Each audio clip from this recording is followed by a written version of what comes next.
あらゆるシャーペンの中で最もクルトガを必要としていたシャーペンがサファリだったのかもしれません。ご視聴ありがとうございます。シーサーです。今回はラミーサファリクルトガインサイドを徹底レビューしていきます。発売日は2026年3月13日から。こちらのペン、一言で言うと、ドイツの名門ラミーのサファリに三菱鉛筆のクルトガエンジンを搭載した完全新設計のシャープペンです。今回は三菱鉛筆さんからご依頼をいただいたプロモーション動画ですが、思ったことは正直に言っても OK という条件で動画を作っております。いつも通り気になった点も含めて正直にレビューしていきますので、購入の参考になれば幸いです。それではやっていきましょう。まずはラミーについて。1930年にドイツで創業し、使うための理にかなった形が美しいデザインを生む、そんなバウハウスの哲学を掲げる筆記具メーカーです。今回紹介するサファリは1980年に発売されました。日本人の間では大人向けっていうイメージが強いかもしれませんが、実は当初は児童学生向けの教育用として開発されたんですよね。初めてペンを握る子供たちが自然と正しいペンの持ち方を習得できるように設計されたペンなんですよね。子供向けにしてはあまりにもデザインが秀逸なので、大人のファンも爆発的に増え、今ではラミーの中で最も売れている大人気シリーズとなっています。実は2024年に三菱鉛筆がラミーを子会社化しました。三菱鉛筆の高い技術力とデザイン性の高いラミーのプロダクト、それらをガッチャンコさせてしまう、そういった取り組みが去年から行われております。その第一弾として誕生したのがラミーサファリジェットストリームインサイド。こちら2025年1月に発売されたんですが、あのサファリにジェットストリームが入ったということで非常に話題になりました。そして今回の第2弾では、なんとサファリにクルトガを搭載させてしまうというとんでもない事態が起こったんですよね。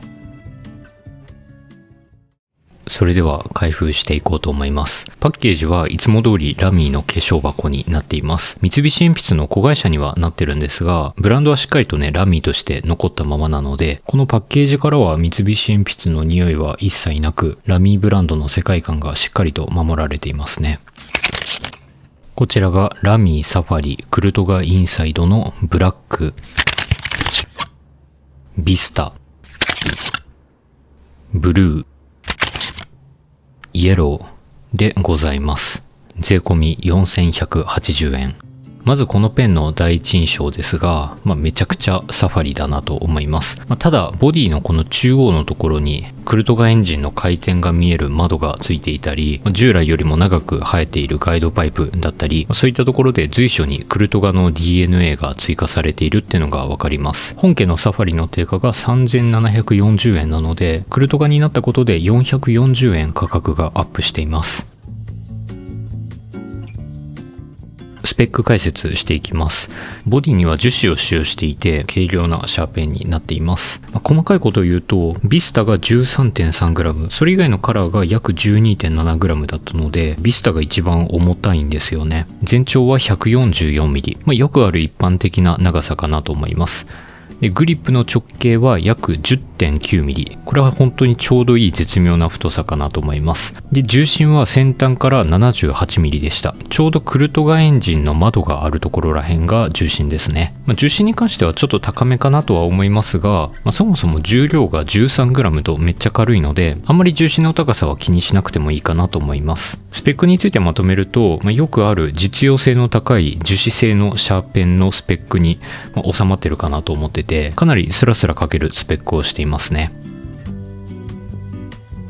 それではデザインについて詳しく見ていきましょう。カラーは全部で4色展開。元々のサファリにはアンブラっていう艶消しのちょっとザラザラしたカラーがあって、個人的に結構好きだったんですけれども、クルトガインサイドにはありません。クルトガインサイドは全部ツルツル系のカラーとなっています。元々のサファリと比べると細かいところを見ていくと結構違いがあるんですよね。そういった細かい違いも一緒に見ていきましょう。まず最も大きな違いが配色です。このイエローのサファリなんか分かりややすいんですが、従来のサファリは口金とかノックキャップのリングのところが黒色になっててメリハリがあったんですが、今回は全部の樹脂パーツが同じカラーで統一されています。従来のメリハリのあるサファリと比べると、今回のクルトガインサイドはちょっとレゴブロックのようなポップさがあるので、正直なところここは好みが分かれるところかなと思います。従来モデルも継続して販売していくので、両者のモデルの違いをカラーでも表現しています。ノックキャップ見ていきますと、めちゃくちゃ興味深くて、これ比べると全然違います。従来のサファリにあったこういった黒いゴムリングとかキャップサイドにある切れ込みっていうのがなくなって、非常にシンプルな見た目になりました。個人的にここはシンプルになりすぎちゃってあんまり好きになれないデザインです。キャップの天井は空洞ができたり、あと 0.5mm を表す5の数字がちょっと小さくなったり、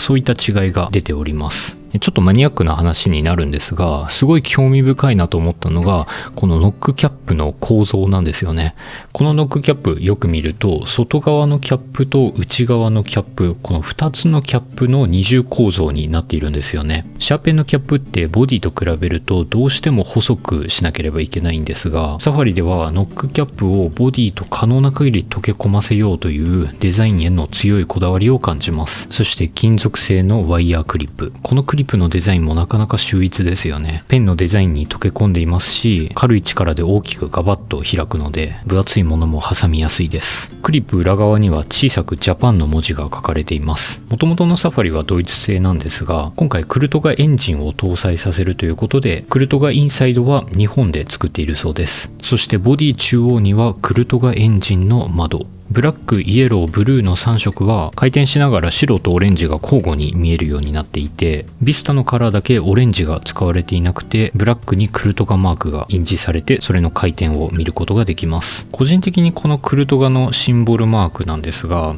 やっぱりこれがあることで、良くも悪くもラミーなのにクルトガ感がね、ちょっと出過ぎちゃってるような気がして、なんかもうちょっとシンプルなマークでも良かったんじゃないかなと個人的には思いました。このビスタのカラーに関しては、ぶっちゃけこの中央にあるクルトガエンジンの小さい窓って別になくてもいいと思うんですよね。でも他のカラーと同じ共通設計なので、わざわざ窓の形だけが名残としてしっかり残っちゃっています。これ分かりやすく例えると、クジラの後ろ足の骨みたいなものですね。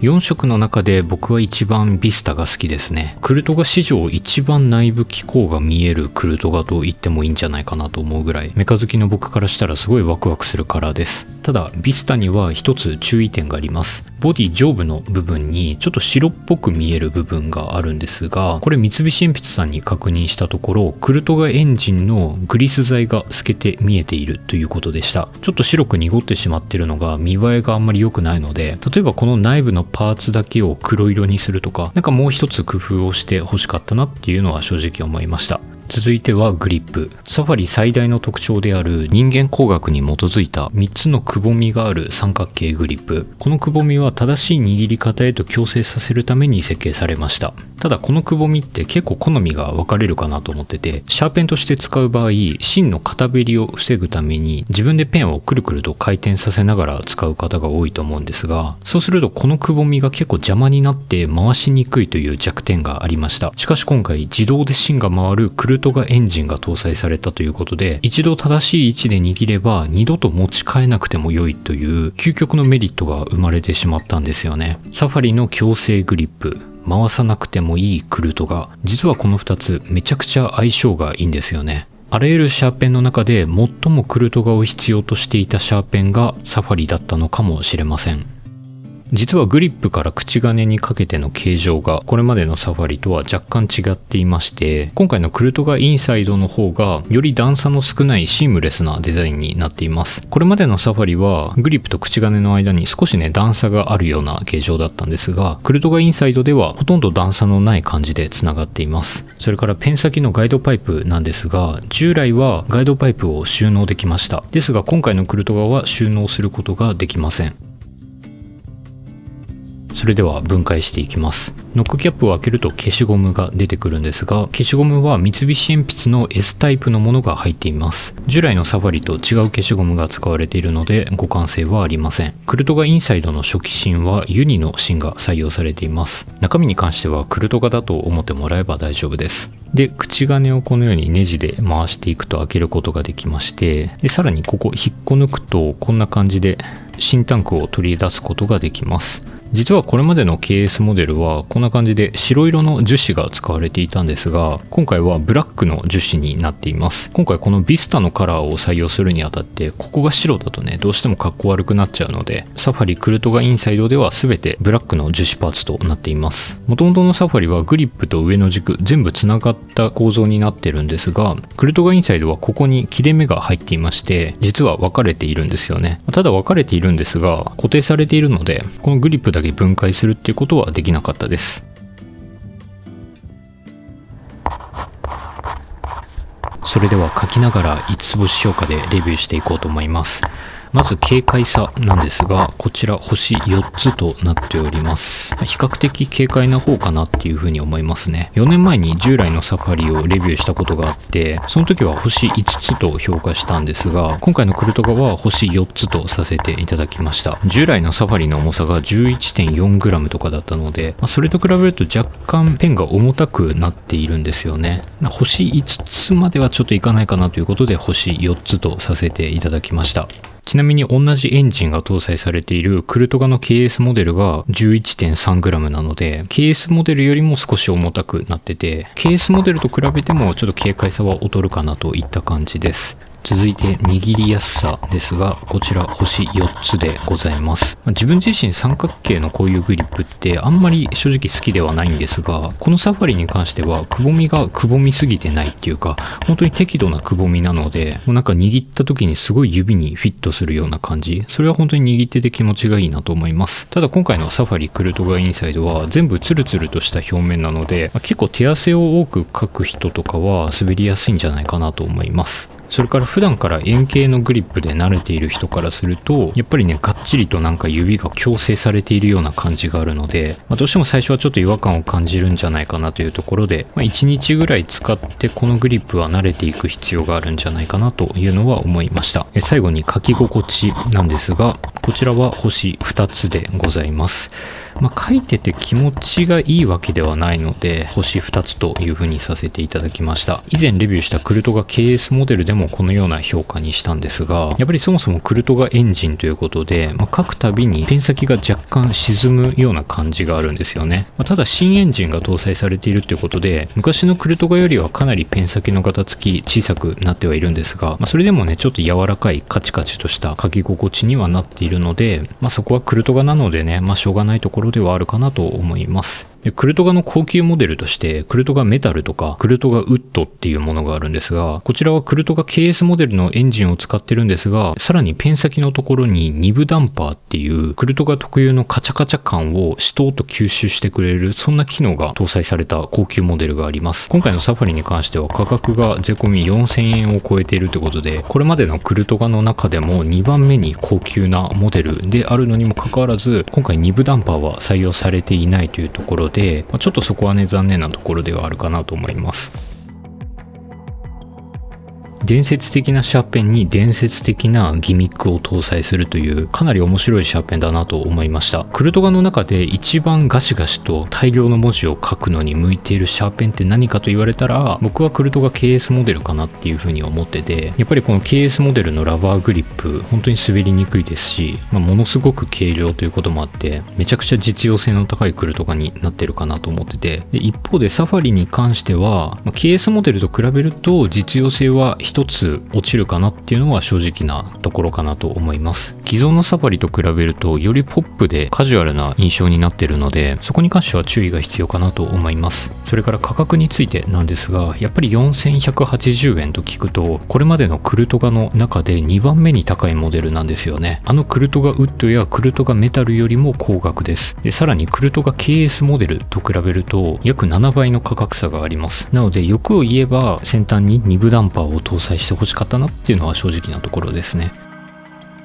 最後に同じくサファリのインサイドシリーズであるラミーサファリジェットストリームインサイドについても少し紹介をします。こちらは税込み3850円。実はこれまでラミーのボールペンにはラミーの純正インクしか使えないという弱点がありました。ラミーのボールペンって海外のボールペンでよく使われている G2 規格っていう国際規格に対応していなくて、回芯がラミー独自の形状だったんですよね。そんな中、三菱鉛筆がラミーを子会社化したことで、なんとラミーの独自規格と全く同じ形状で中身をジェットストリームインクに変えた M17 芯っていうのを新たに作ってしまいました。ボール径は 0.5mm と 0.7mm の2種類。ラミーの洗練されたデザインと三菱鉛筆の滑らかなインク。まさに最強のボールペンですよね。ちなみにジェットストリームインサイドは中の芯を新開発しただけなので、ボディは既存のサファリと全く一緒なので、ジェットストリームインサイドの方はドイツ製となっています。